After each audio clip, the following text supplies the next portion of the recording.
n'afa Nna na Nwa na Mmụọ Nsọ.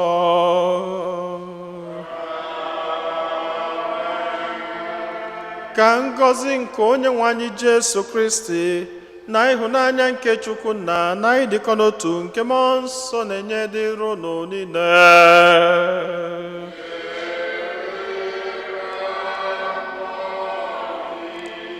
Ụmụnne m na Kristi anyị niile agbakọtago ọnụ ọzọ n'ụbọchị tata n'obi Chineke iji welu sọpụrụ Onyenwe anyị maka ihe ọma niile nke ọ na-eme na ndụ anyị, maka ọtụtụ ngọzi a na-amali ya n'ebe anyị nọ.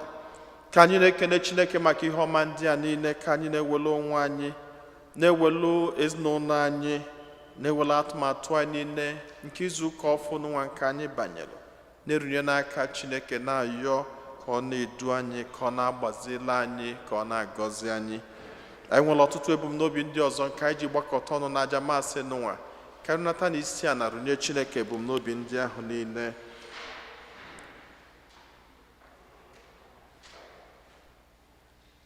Ezinụlọ Nna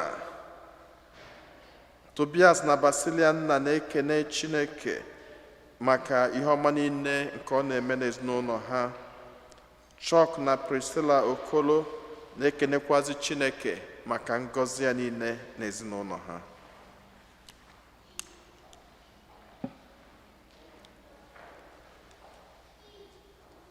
Ụmụnna, ka anyị kwado onwe anyị nke ọma maka nnukwu eme nke Eucharistia n'ụwa site n'ikwupụta njọ anyị.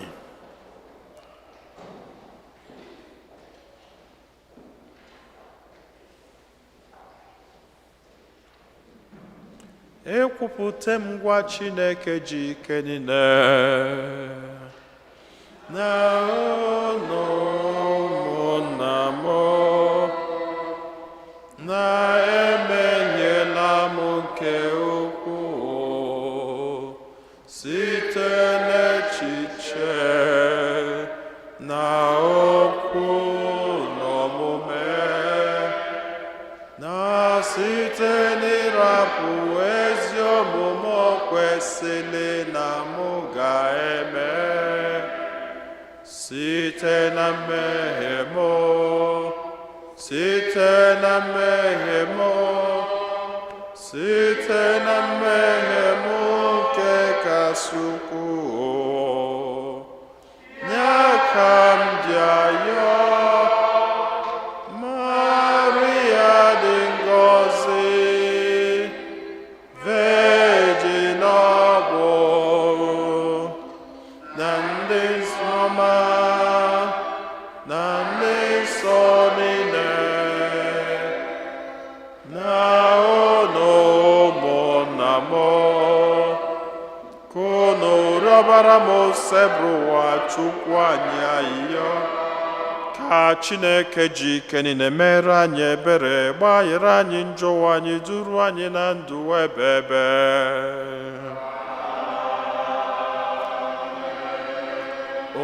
Otito dịrị Chineke n'elu kasị enu.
Ka anyị yọọ ayịyọ.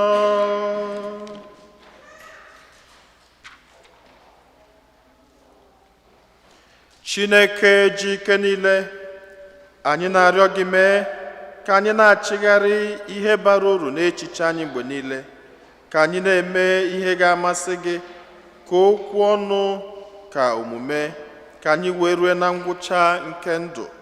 Anyị yọrọ nke a site na dị nwe anyị Jesu Kristi nwa gị, onye gị na ya dị ndụ na-achị n'ịdịkọ n'otu nke mmụọ nsọ, otu Chukwu site n'ụwa ta ụwa niile.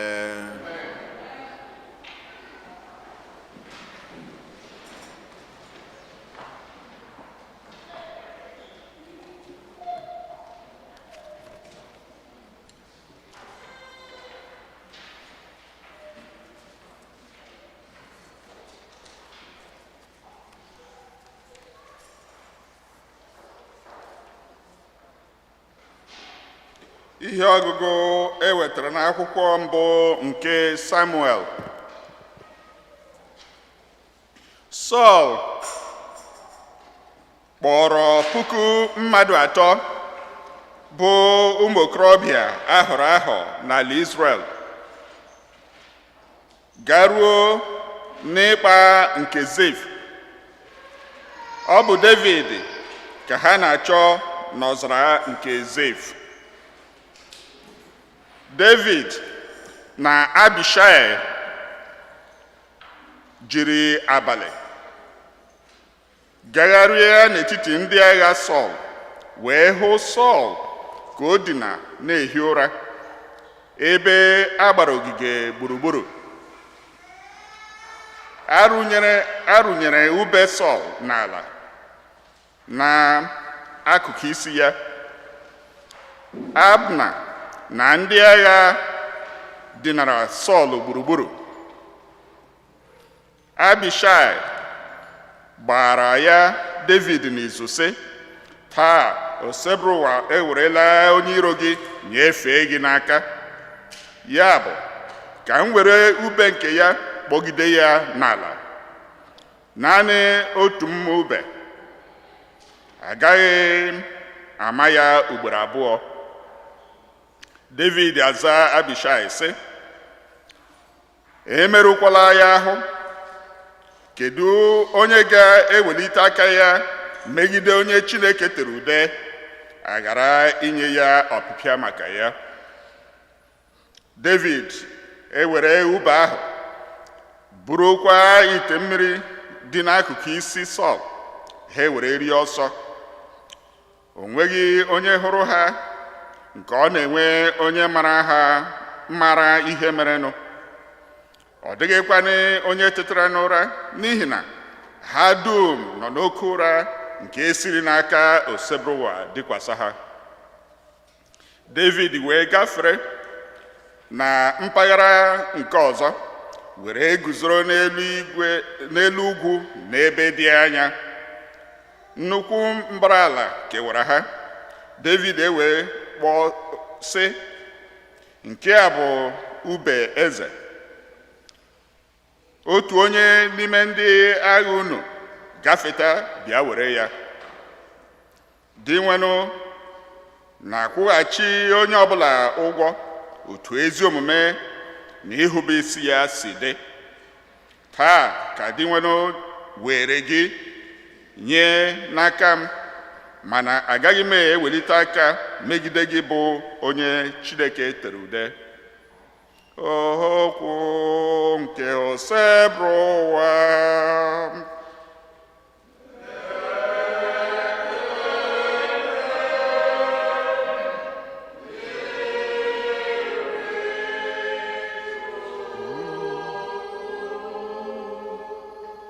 Onyenwe anyị bụ ebere na ịhụnanya.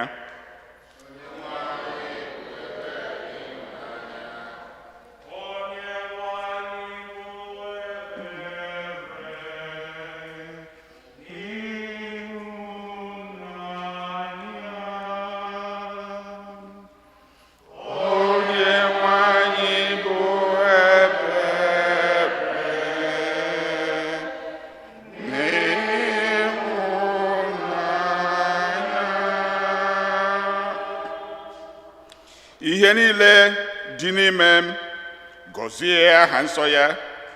Mkpụrụ obi m too Onyenwe anyị, echefukwala amara niile o mere gị.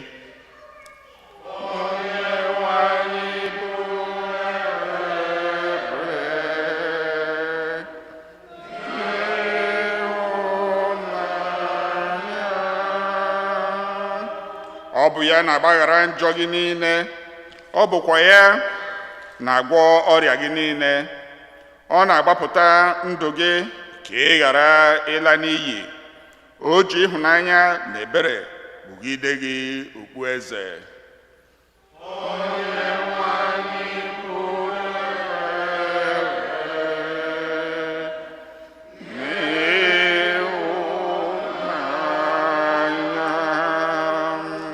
Onyenwe anyị bụ onye ebere na onye amara. Ọ naghị ewe iwe ọkụ, obiọma ya ebuka. Ọ naghị emesi anyị omume dị ka njọ anyị si dị. Ọ naghị esocha ka njọ anyị si buo ibu akwụ anyị ụgwọ.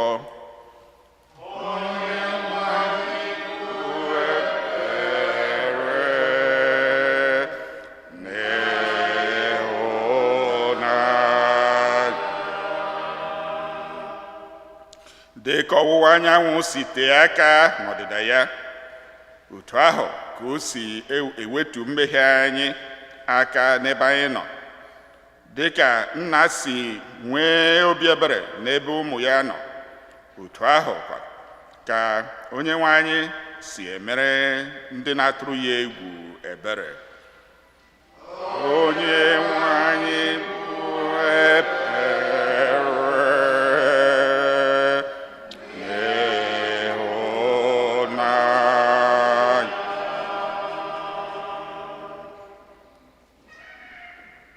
Ihe ọgụgụ ewetara n'akwụkwọ ozi mbụ Pọl dị asọ degara ndị Kọrint.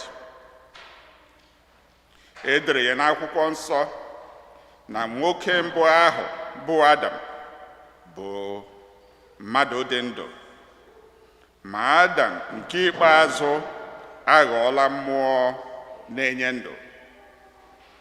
Ị hụkwara na mmụọ abụghị nke butere ụzọ.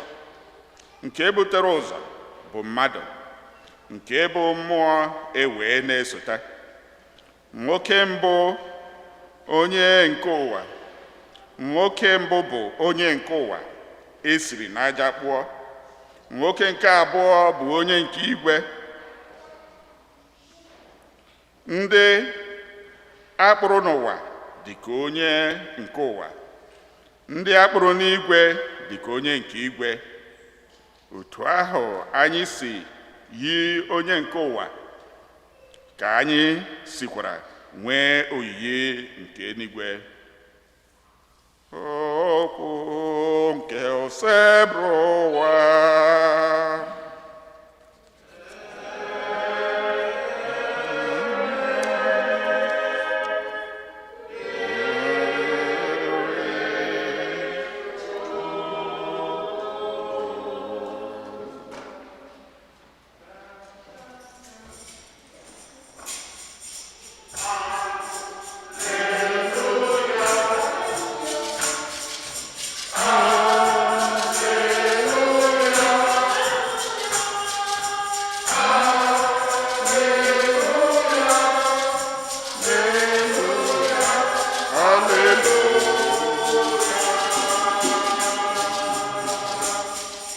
Onyenwe anyị meghee obi anyị ka anyị nara okwu nke nwa gị.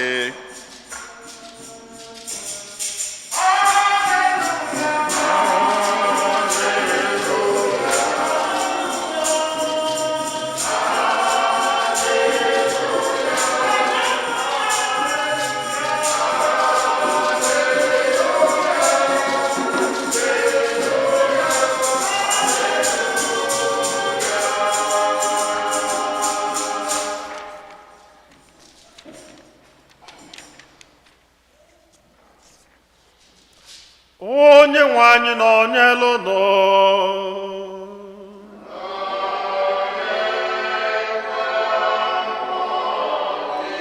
Ihe ọgụgụ ọgụgụ nke ya si n'oziọma dị nsọ nke Luku dere.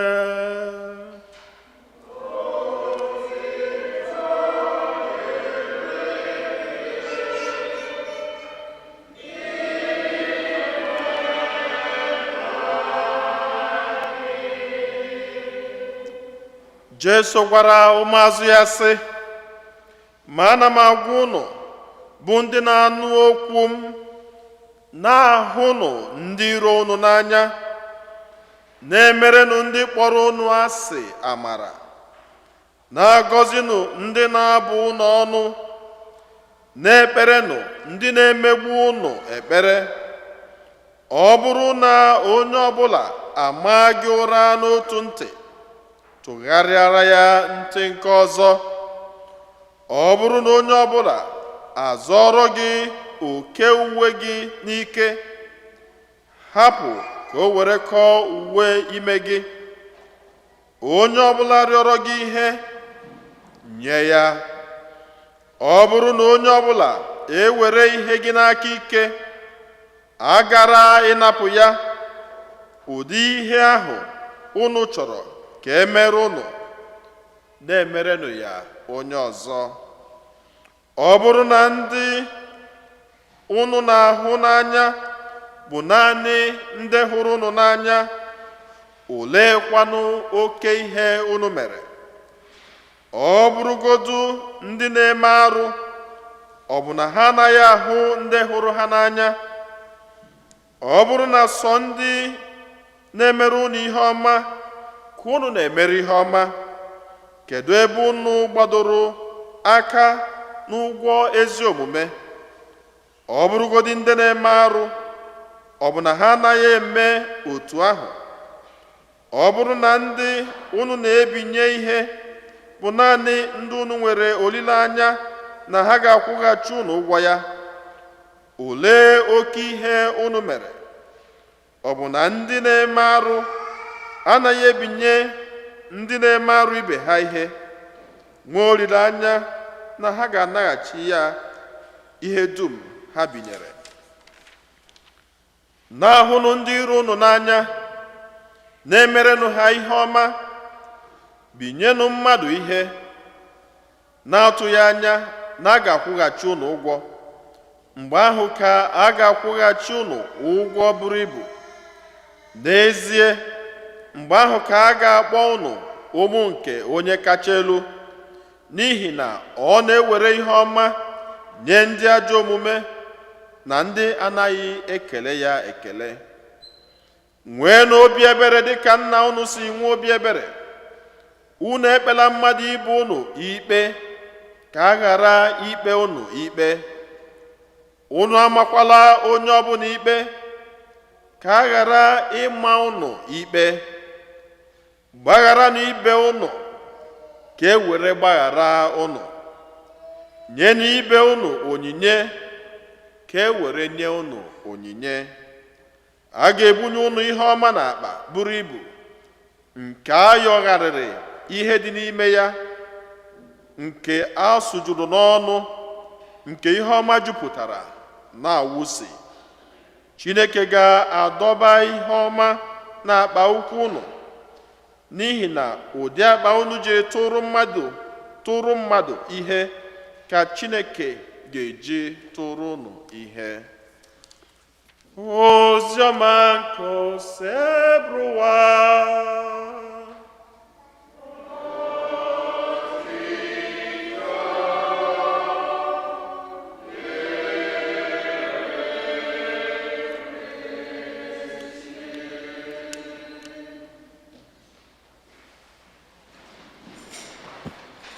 Amen.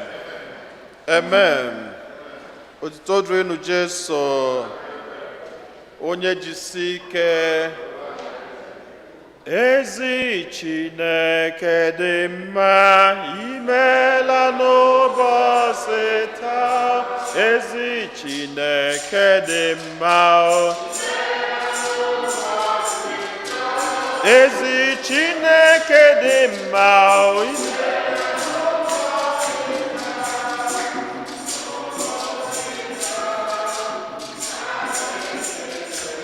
ezi Chineke dị mma,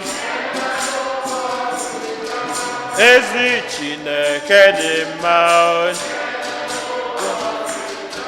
ezi Chineke dị mma,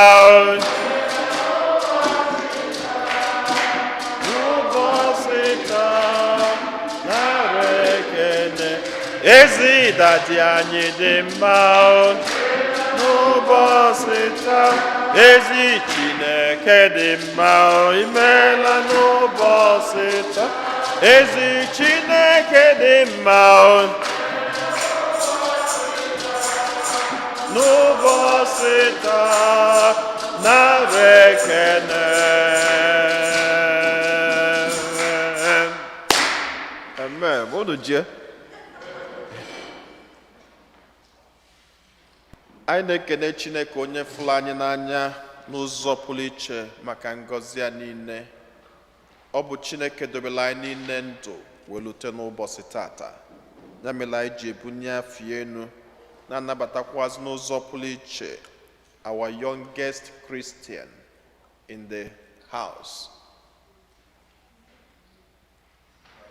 Keze afa nwa ma Zion. Nwa anyị melụ mmeri Chukwu nyaahụ, ya bụ tata anyị ga-anabatakwazi ya n'ụlọ ụka. So ọ ka batalụ for the first time like a Christian today. Ya bụ anyị na-anabata obere nwa ka anyị kọọ ọnụ Chineke aka.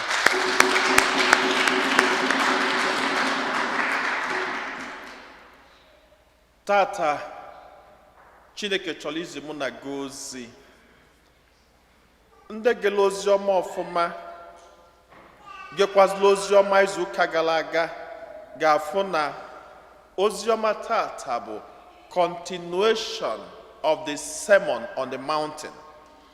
Sermon on the Mountain bụ nnukwu nkụzi Jesu kụzichalụ ozugbo si n'ọnwụnwa ekwensu wee pụta. Kedu etu ekwensu si wee nwe ya? Ekwensu si ka akwụkwọ Jesu agụụ obu ọnụ 40 days and 40 nights. Ozugbo o si na nya bụ ebumọnụ wee pụta, ekwensu bịa megene bụrụ ọnwụnwa bịa. Maka na mgbe agụụ na-agụkarịcha anya ọkwa ya na ha achọ ịbanye Lent.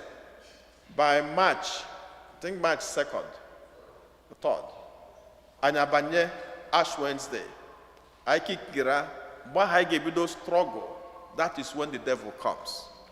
Mgbe ha ga na-make effort in life, that's when the devil comes. Nya bụ ozugbo Jesu pụtalụ na nya bụ ọnọdụ, ekwensu bịa. Ekwensu a nwasịrị Jesu melie ekwensu. Kedu ihe ọzọ mere? Ọligozie n'elu ugwu ka o zie ozi. Nke a bụ ozi izi Jesu ziri ka mmadụ. The first sermon onye ka a na-akpọ Sermon on the Mountain. Ya n'ime ya bụ sermon okwuo ndị ngọzi ga-adịle.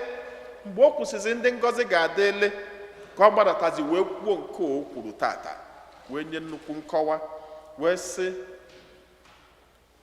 gị fụ onye ilo gị n'anya, gị na-ekpekwazili ya ekpele. Nyabasị nka njụọ tata, ihe niile agụla anyị n'ozi ọma tata, do not judge, give, forgive. Na etu a Jesu si gụla anyị ya na his first sermon on earth. Mmadụ ole na-edobe ha 100%. Ife na ya enwe na nsogbu. Okay, ka anyị wego na 100% ebuka. Mmadụ ole na-edobe okwu Jesu a tata 50%.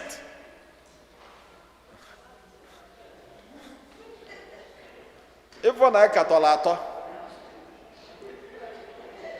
Maka inyo onye bụ okwu a na-achọ m emesịa ka anyị return kwa back to repeat and read and read and read. Ka anyị fụ ha bụ okwu izizi ya. And okwu izizi onye na anyị bụ the yardstick of being a Christian. Na ihe bụ basic standard of being a Christian.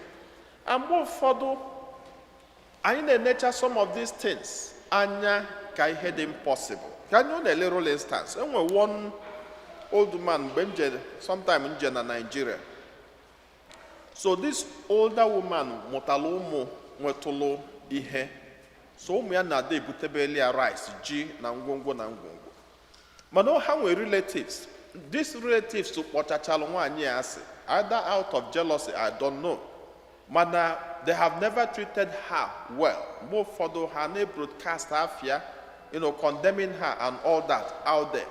So they would take agadi no. So, but at a point, she decided that she had disconnect here from this family. Kiama may again internal peace. Or disconnect here. But one of the days, on a church, where potafo maka ndị family ahụ ka ha pụcha n'ilo ụmụaka ahụ dịcha ka ndị agụụ ji ya ife ụmụaka I thought that they were all malnutritioned. They were looking hungry. And onye mụrụ ha mụrụ ha ụmụ 10. Ọ mụrụ ụmụ 10 and ụmụ 10 ahụ the parents mụrụ ụmụ 10 ahụ ejiri akụ ejiri abụbọ enwero nke ha ji ma sọsọ ofu ha ji bụ gịnị asịlị na nke aka ha ji kpụrụ ya n'ile ha nye ebe asịlị gafere ha ghọrọ ya kọkalicha onye ọbụla. So nwaanyị nụnwa welu nekata ụmụaka wee sị na ndị a bụ ụmụ ndị ilie ndị kpọrọ ya asị ndị condemn golie out there mana nyara bụkwa na ụmụaka ka agụgụ gbuo ha ọ dị Chineke obi mma. O welu banye n'ime bie wee je weta ofu akpa rice ụmụ ya bunyelie okeyi into 3 bute ji butegasị ụmụ ihe eji esi nri bulu bujebelu ndị asị ha na anụ m enye unu ihe a ọ bụghị maka na unu afụka m n'anya kama anụ m enye unu ihe a maka ụmụaka agụụ na-eme gịnị na agụgbu. That is it. For the sake of God, maka ụmụaka mfụrụ agụụ na agụgbu maka Chineke kele anyị niile, I am moving beyond my normal means to do something good. That is what Christianity is all about. And you move beyond our nature. Onye ka Jesu ji jụọ nnukwu ajụjụ tata. Jesu kedu ihe ọ jụrụ sị ha na ọ bụ na sọsọ ndị unu na-afụ n'anya bụ ndị fọrọ unu n'anya. Ọ sị keduzi sie maka na ndị na-eme alụ ọ bụkwa ndị nọ na court. Ọkwa ndị nọ na court kedu ihe ha jikọrọ ọnụ? Brotherhood. Ndị nọ na court ịma na-egbusi ndị mmadụ na-aṅụ ọbara mana ha meet here around themselves. One thing they do together is brotherhood. Enwe onye nwere na ome gịnị onye ibie. Enwe ahịa ịtụtalụ ime ka ndị ọzọ so obe ọgaranya. Brotherhood.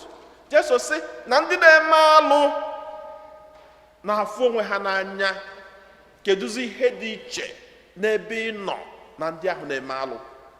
Na ihe dị iche na ndị ahụ na-eme alụ bụ na gị nwere onwe gị ga-aga extra mile as a Christian. That if you're not able to go extra mile, na enweghị ihe dị iche gị na ndị ahụ na-eme alụ because you're just using the standard onye ọbụla nwere ike use. Onye mere ịbịa n'ihe ọgụgụ nke abụọ alụtụlụ anyị aka sị anyị na Adam nke mbụ ji anụ arụ wee bịa mana Adam nke abụọ ji gịnị wee bịa? The spirit. Kedu nke bụ nke mbụ? Adam and Eve. Then the second Adam bụ onye? Jesu Christi. That he was born of the spirit. And na ndị niile na-eso Jesu na ihe gosiri na ha dị iche bụ gịnị? Na ha ji ụdị mmụọ Jesu ji welu bi wee ga-ebi. And so now we have 2 options. Either to live like Adam that lived in the flesh or Adam that lived in the spirit. And nobody anyị kwenye na anyị ga-ebi like Adam that lived in the spirit. Then so many things Jesus was like, now this sermon on the mountain should be a thing of meditation. Kedu etu isi echelu mmadụ ibe gị? Kedu etu isi ekwutọ mmadụ ibe gị? Kedu etu isi ekpe mmadụ ibe gị ikpeazụ? Ebia n'ihe ọgụgụ nke mbụ agụrụ anyị ewegosi anyị a picture of how to be a Christian. Ewegosi anyị mmadụ dịka David. Anyị ma story David ọfụma. Nke mbụ, David never wanted to be a king. David achọrọ ịbụ eze. David was a little boy. Nna ha mụrụ ha 7. 7 of them, 7 hefty men. Mgbe esendịla onye amụma Samuel ka o jeje họta onye bụ eze, oluonegide ụmụ okolobịa ju n'ụlọ ahụ, nke ọbụla ọfụlọ si na nke ayile eze, nke ọbụla ọfụlọ si na nke ayile eze. Chineke si ya mba na ndị anyị na-efụlụ ama abụnata eze. Ọ sị ka ezi onye ọ ga-abụ, asị na enwere nke obele fọrọ afọ nọ n'ime ọhịa na-azụ atụrụ, asị jee kpọta ya. Nke a kpọtara ọ bụrụ nchọkọrọ nwa David. Etu a ka Samuel weta ya ude. Ozugbo etechara ude bụ eze, David wee kwalụ natabazie na be Sọl, bido nyebele eze aka na-agba mbọ dịka nwa eze. Onye katazie aka ahụ ruo oge ọgụ pụtara, ọgụ ndị Israel na ndị Filistine. Ọgụ pụta, David wee sị na ya ga-eje ọgụ, anọbụrọsọ na ya ga-eje ọgụ, na ya ga-ebu ihu ọgụ. Of course, Saul has been a warrior, and Saul ma na ihe dị n'ọgụ abụrụ ọgụ nne na-eme gịnị na-agbalụ nwa. When it comes to war, ọ bụrụ egwu ọnwa, ọ bụrụ ihe ụmụaka. Saul wee sị David, ejekwana n'ọgụ a, na ị ka bụ nwatakịrị, and onye na-ejekwa ọgụ has been a warrior from his childhood, which is who? Goliath. Goliath was almost 7 feet tall and has been a great warrior. Kedu David? David wụ nchọkọrọ nwa etu a na-ejekwu Goliath dị 7 feet. Now, David enwekwuro because all the armor is eji eje ọgụ. David pelumpe and could not contain ngwongwo niile eji eje ọgụ. Mana Goliath da nnukwu dimkpa, so area niile was so well covered. Apụta n'iru ọgụ, David yiri mpempe trouser na mpempe shirt na ngwongwo ihe nwa. Kedu ihe o ji were pịa ọgụ? Catapult.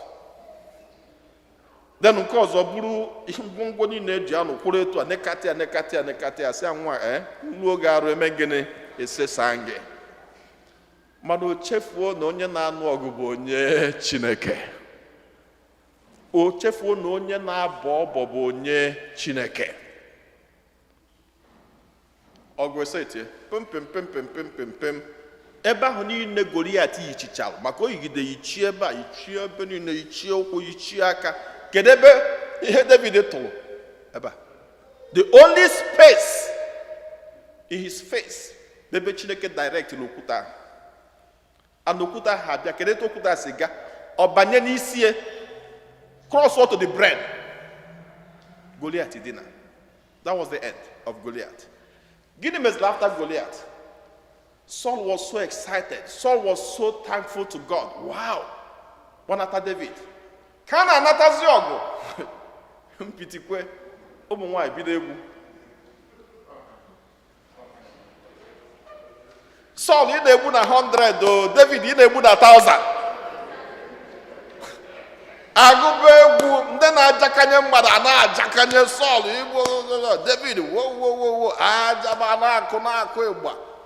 Akụgide ịgba Saul nekọtasị obere nwa. Ọ gị na-abịa mebiri m ihe. This is your end. O kwuzie na end David, kedu ihe ọzọ ọ chọrọ ime? Ọ chụbazie ndụ David ka ya gbuo David gbaba ọsọ. Ị ga-amanụ nwatakịrị na-agba ọsọ, how many soldiers ka o nwere? Very few bodyguards. Saul being the king has more bodyguards. Mana ka ngwakwu na eziokwu, onye Chineke na-anụlọ ọgụ. Ọsọ gị mee, you're wasting your time. Etu ọsọ ya dị, ọsọ gị tụna ya enu, ọsọ gị nwee etu ọsọ gị si mee. If God is fighting for one, because one with God is what? Majority. That's what it is. Etinye ọgụ. David ezugharịgidezie n'ime ọhịa, zugharịgide n'ime ọhịa, zugharịgide n'ime ọgụ. When the time of reckoning came, things changed. Saul achọrọ ịkata maka na ọchụ nwata nwada, nwa ọkụkọ nwada, nwa ọkụkọ nwere gịnị? Olu olulu Chineke mee Saul ụla bulie maka ike agwụgị. Ọ na-achụgharị ebe niile ike gwụ, ọ naba ụla. Ụla ahụ ka ọ na-alarụ. David kpụrụ mkpụrụ mmadụ ndị agha obere n'oje jee nekata Saul ebe ọ na-alarụ ụla. Nnukwu eze na-alarụ ụla n'ebe n'ime ọhịa. Nnukwu eze. Maka na ịma na onye ilo gị chọọ ime gị ihe, ọ ya ata ma aja. Ma ya bụ na o gburu gị egbu. Ọ na-alarụ ụla n'ime ọhịa. David pụta nenekatia. Abishai bụ David's commander wee sị David, biko just give me a little second ka m welu sword m ji n'aka kịta ka m manye Sọl n'ime obi, ana mmanye n'ime obi na m ga-amanye sword banye n'ime ana, that it will penetrate the heart of David, of Saul, and then stick him on the ground. David nenekata Abishai sị, don't try that. Na onye Chineke na-anụlụ ọgụ, imejọ Chineke, it will be worst for you. Yemenia, ha wetu tụkọrọ ihe Sọl, jebezie ebe ọzọ, lute ebe ahụ, tibezie mkpugbuo opi. Sọl tetazie, Sọl etetache na onye ilu ya bịa na chụlọ ọgụ ya ka ya tigbuo ka ya jegbuo. David nọrọ ebe ọ nọ na-amụ ya mụsị ya, emezina ihe ị na-eme. Na ngwongwo m niile na ya na n'isi gị na nke mbeta na mpempe akwa gị mbetakwuru ebe ị na-alarụ ụla.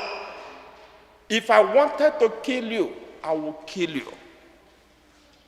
Mana na ya, I don't want to kill you. Kedu ihe mmelụ gị ị na-achụgharịrị m?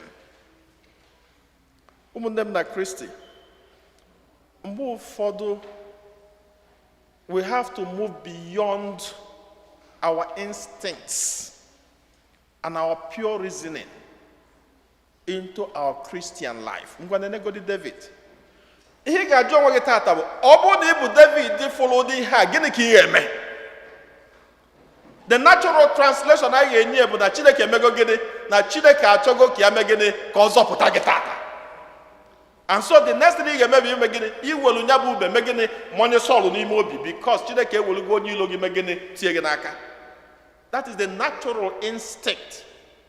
Mana going beyond just natural instinct to be a child, a godlike person, is to view things from the perspective of God, and not to view things only from the physical part of you or the human part of you.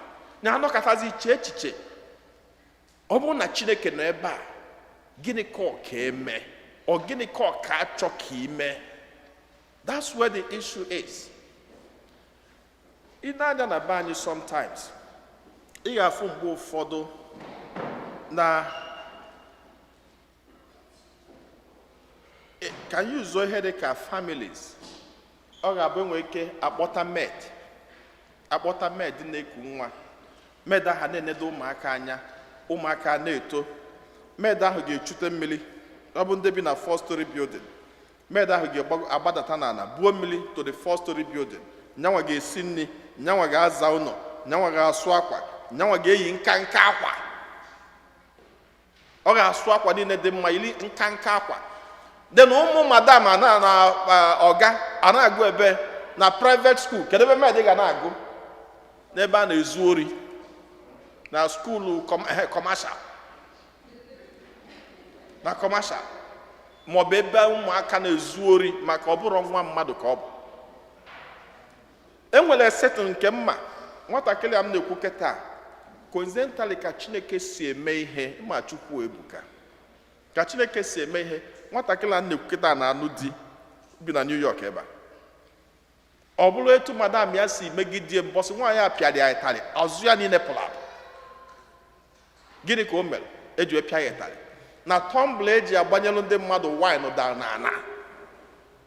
Ewe were ịtarị repụcha nwa arụ ya niile. Tumbler.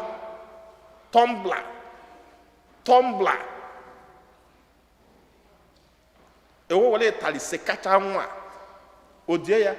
Ọ sịkwanụ ka ya naba. Gịnị ga-eme? Agụ egbuo ya na be nne na nna ya. Ọ sị ka ya na-edi. God's time is always the best. Nọgide.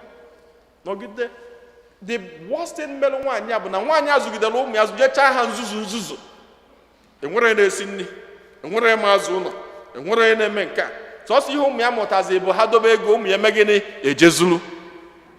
Maka na mgbe ụmụaka bidoro izu obere ohi ahụ, papa na-aba mba, mama ya sị ngwa ha bụ nye anọkwa sọsọ 1 naira o were, ọsọsọ 2 naira o were, mana ichefuzie no from 1 naira na 2 naira ka esi ewe 10 naira. And from there ka esi ewe 20, from there ka esi ewe 50, from there ka esi ewe na-aga. Maka 1 naira, maka iji etigbu nwa. ụmụaka na-ezu med na-ata afụfụ, med atacha na afụfụ, Chineke meelie ebele, nwatakịrị ji nwa ọmụta ihe, ụmụ ya jebe ndị jebe yunivasiti ma ndị banye kọt, ese ndị med ka o jee mee nọọsịn n'ebe ndị nọọsụ Eliza, ka o jee mee nke Eliza. Nwatakịrị ruo ebe ọ na-eji ime nke Eliza mee nke ezigbo ya. Nwatakịrị emezie nke ezigbo di bie n'ụlọ. Kedu onye di chọtara? Onye mee nọọsụ ga-enwe ike na-agbọtụri obere ego ka e wee na-eme. Etu a ka esi nụchalụ nwatakịrị kpọta ya Amerịka ebe a, ndị nke ọzọ niile na-agafugharị. Because sometimes we tend to treat people bad without knowing that God is fighting for them.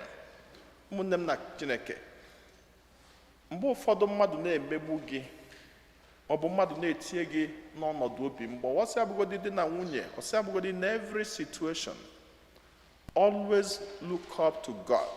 Na-ajụ onwe gị, kedu ebumnobi Chineke n'ihe a? Ana mgbe ụfọdụ enwe ka a ga-esi wee chụgide gị, kedu ebe a ga-achụbanye gị na mma. Always have hope that God is with you. Ka Chineke gọzie anyị niile, ka Chineke mee ka nnukwu nkụzi dị nwanne anyị Jesu Kristi n'ụbọchị tata, the Sermon on the Mountain, ka o sink ya into our lives as Christians. Ka anyị na-look beyond just our natural instinct to ask ourselves, kedu ihe Chineke chọrọ ka mee n'ọnọdụ n'ụwa site na Kristi onye nwe anyị.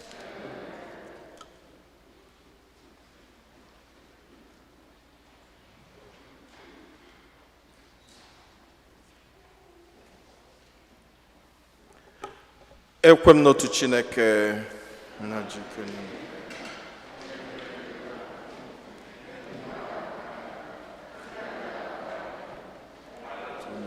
Jesu Kristi, so otu nwa Chineke, nna mụrụ tupu ụwa tụ ụwa niile, Chukwu si na Chukwu, ihe si n'ihe, ezi Chukwu si n'ezi Chukwu, a mụrụ ya mụ eme ihe eme. Ya na nna bụ otu ihe, n'ihe a ji bụrụ Chukwu, onye si na ya mee ihe dum, onye maka ihe ebumanyị na maka ihe nzọpụta anyị si n'eluigwe gbadata, o were arụ na Virgin Maria site na mmụọ nsọ, ọ bụrụ mmadụ, abịa kpọgbuo ya n'obe n'ihi anyị. N'oge ọchịchị Pontius Pilate, ọ taa afụfụ, ọ nwụọ, enye ya. O bilitere n'ụbọchị nke atọ ka akwụkwọ nsọ si kwu, na ọ rọgoro n'eluigwe, nọdụ n'aka nri Chukwu. Ọ ga-abịaghachi ọzọ n'ebube ya, ikpe ndị dị ndụ na ndị nwụrụ anwụ. Onye ọchịchị ya na-enwe njedebe. Ekwe na mmụọ nsọ, onye nwanyị na-enye ndụ, onye si na nna na nwapụta, onye a na-esepụrụ na-etokọdo ya na nna m, onye si na ndị amụma kwuo okwu. Ekwe m n'otu nzukọ nsọ Katọlik na Apọstọlik. Ekwupụta m otu baptizim nke mgbaghara njọ, ma atụ anya mbilite n'ọnwụ nke ndụ na ndụ ụwa abịa. Amen. Ekpele nke ndị kwerenụ mmadụ ịtọ ga-edu anyị n'ekpele. Chineke efula anyị n'anya, anyị welugo ebumnobi anyị niile bịakwute gị n'ụbọchị tata. Anyị na-ayọ ka iche ntị ma nụrụ anyị ya anyị. Onye mere eluigwe na ala,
ka natazie isi a na-arụnye Chineke ebumnobi ndị ọzọ.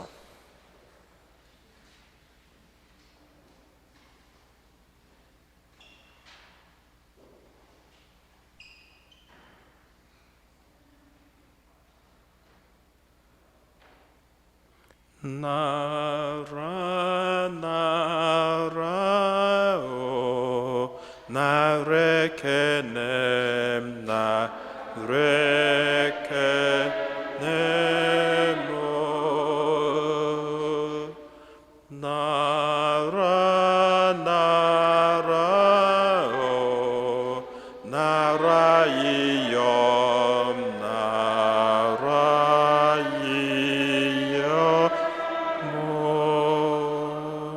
Chineke nna dị ebele dị ịfụnanya, anyị ewelego ọtụtụ ebumnobi anyị, mkpa anyị niile, ọnọdụ ndụ anyị niile, na nkụzi niile nke ịkụziri anyị tata, kwe na-erunye n'aka gị, wee na-ayọ ka ị na-edu anyị, n'ihi na ọ bụ ụzọ anyị ga-esi wee dị ndụ ka ị na-akụziri anyị.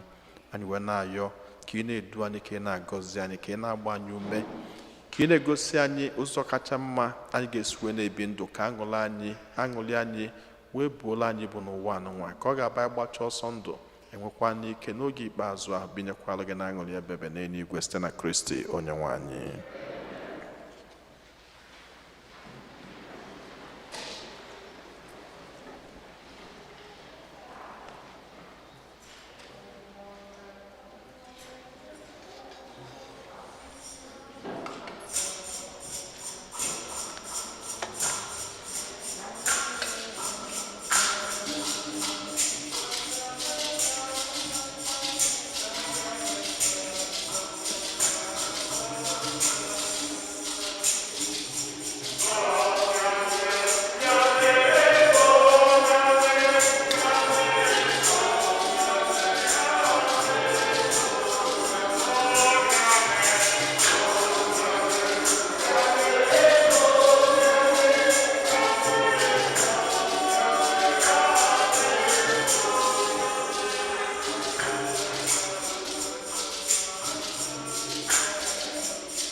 Ọba na ụmụnna m ka aja mụ na unu na-achụbụ ihe ga-asọ Chineke ji ike niile nara nọ.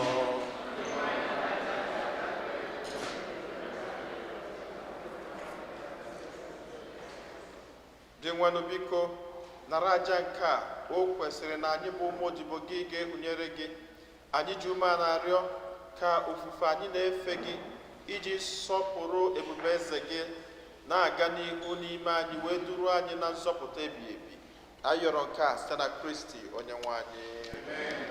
Onye nwe anyị na onye elu nọ.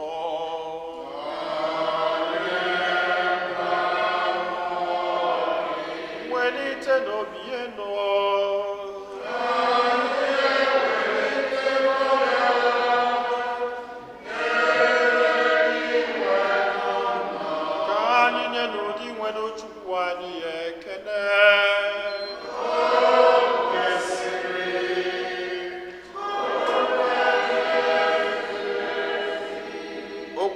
ezie bụrụkwa ihe ziri ezi na-azọ ndụ, na anyị ga-enye gị ekele oge niile na ebe niile, o nna dị nsọ, Chineke jike niile, onye dị ụwa tụwa site na Kristi dị nwe n'anyị, onye jiri ihe ebere o nwere maka mmehie mmadụ kwere ka amụọ ya na Virgin Mary ọ gbapụtara anyị n'ọnwụ ebebe site n'ọnwụ ọ nwụrụ n'elu obe, ya site na mbilite n'ọnwụ ya nye anyị ndụ ebebe. N'ihi nke ya anyị na-eso igwe ndị mama niile nke eluigwe na-eto ebube gị oge niile n'ukwe na ekwe.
Nna anyị dị nsọ, ezi eso gị na-edo ihe dum nsọ, anyị arịọ ka ido onyinye ndị a nsọ terukwasa ha mmụọ gị ka ha wee ghọrọ anyị arụ n'ọbara nke onye nwe anyị Jesu Kristi, onye bịara tupu edunya n'ọnwụ,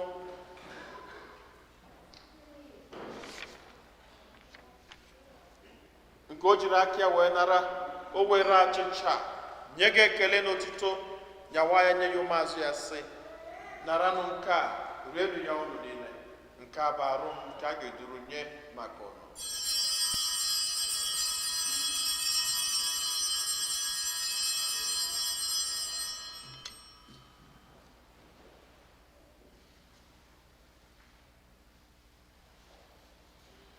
Otu akwa ka o si mee mgbe ha richara nri anyasị, o buru iko mmanya nyekwa gị ekele n'otito, bunye ya ụmụazụ ya sị, naranụ nke a, ṅụọnụ ya unu niile, nke a bụ iko nke ọbara m, nke ọgbụgba ndụ ọhụrụ dị ebebe, a ga-agba ya n'ihi nna n'ihi mmadụ niile ka e were gbaghara njọ. Na-emenụ nke a na ncheta nke m.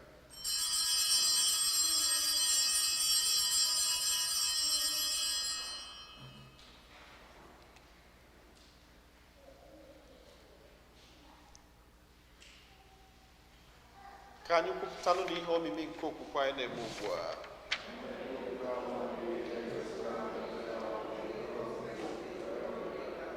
Nna, na ncheta nke ọnwụ na mbilite n'ọnwụ nke nwa gị, anyị ebunye gị achịcha nke ndụ na iko nke nzọpụta. Anyị na-ekele gị n'ihi na ikwere ka anyị dị mma ikwuru n'ihu gị na-efe gị. Anyị ji ume a na-arịọ ka anyị bụ ndị na-anata arụ n'ọbara nke Kristi bụrụ otu site na njikọ nke mmụọ nsọ. Nna, cheta nzukọ gị gazuru ụwa niile, merụ ka ịhụnanya gị jupụta ya. Gọzie Pope anyị bụ Francis na Bishọp anyị bụ Robert na ndị ofe ọlta gị niile.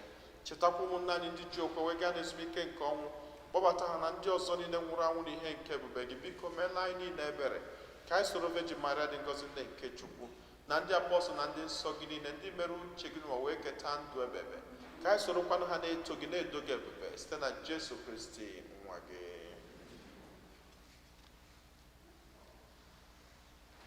Ihe niile ekere eke na-esonye bụ Kristi, na-esikwa n'ime na n'aka ya, na-edekọ n'otu nke mmụọ nsọ, na-enye gị bụ Chukwu nna ji ike niile, nsọpụrụ na otito niile site n'ụwa ta ụwa niile.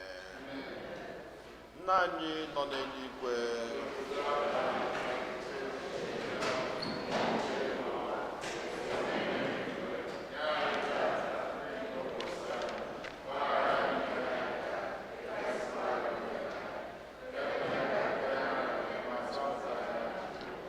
zọpụta anyị, anyị na-arịọ gị osebụrụ n'ajọ ihe niile, were ebere nye udo n'oge nke anyị site n'inye aka ebere gị, ka a zọpụta n'anyị niile na njọ oge niile. Anyị were gbanahụ nsogbu niile, were nchekwube dị nsọ na-atụ anya maka mbịaghachi nke onye nzọpụta anyị Jesu Kristi. Onye nwe anyị Jesu Kristi, onye gwara ndị apọstụl gị, udo ka m na-arapụrụ unu, udo nke m ka m na-enye unu, elekwana anya na njọ anyị, kama lekwasị anya n'okwukwe nke nzukọ gị. Nye ya udo na-edekọ n'otu mgbe niile ka uche gị siri chọọ, gị bụ onye dị ndụ na-achị ebe. Udo nke ose bụrụ ụwa dịrị unu mgbe niile.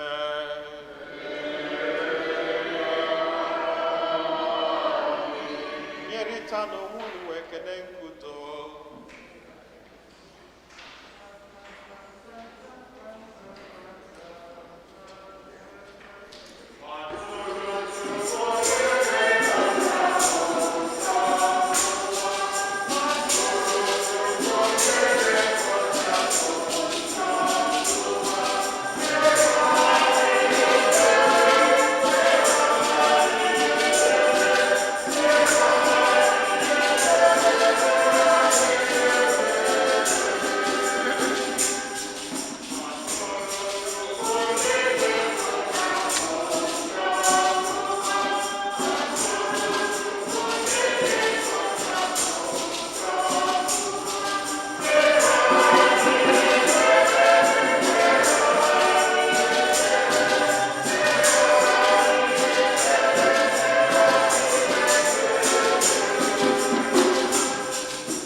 Ụmụnne m na Kristi, n'elu nwa atụrụ nke Chukwu, n'elu onye ahụ na-egbochapụ njọ nke ụwa, anyị niile wepụ n'isi ọma bụ ndị agbọ n'ori nke nwa atụrụ Chineke.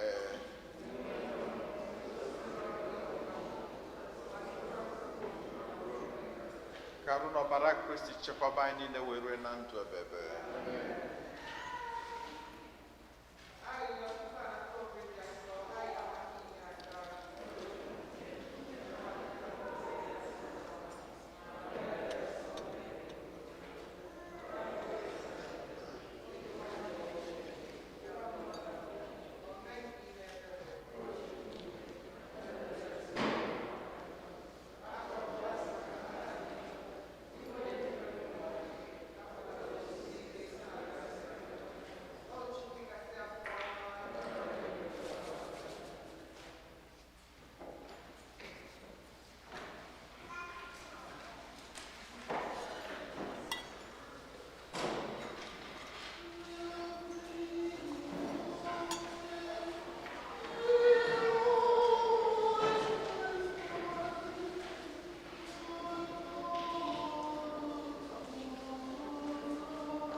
Ka anyị yọọ ayịyọ.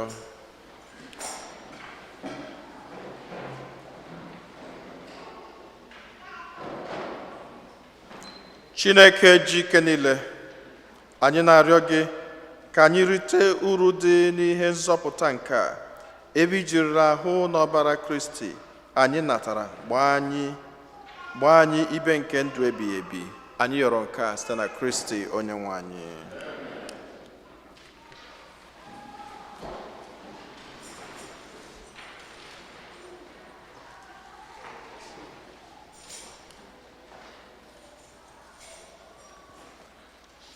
Otito dịrị Jesu, otito dịrị Jesu, otito dịrị Jesu.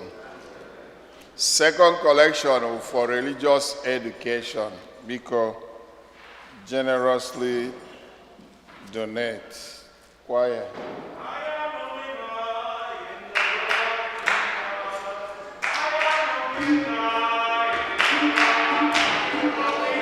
I am a winner. I am a winner in the Lord. I am a winner in the Lord. I am a winner in the Lord. Amen.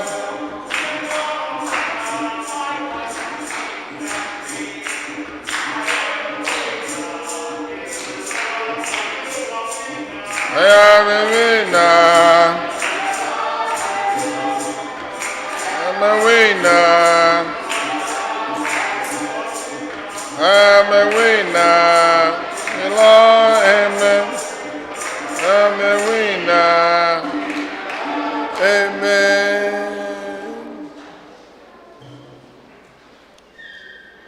Ana kwado ikugotela anyị the newest Christian in our parish, Zion.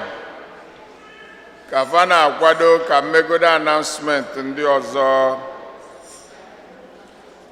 Father Jose, regret to inform you of the passing of Mr. Francis Obi. Francis Obi is brother of our beloved parishioner, Mrs. Winnie Obi, of extraordinary minister of communion and lector at our parish here. Mr. Francis Obi passed away last Thursday at the age of 51. May his soul and the soul of all the faithfully departed, through the mercy of God, rest in peace. Please keep Mrs. Winnie Obi and her mom, Fanny, and her family in your prayers. Thank you very much. Because Dugoteziel Nani, our newest Christian choir, Zion is coming na altar.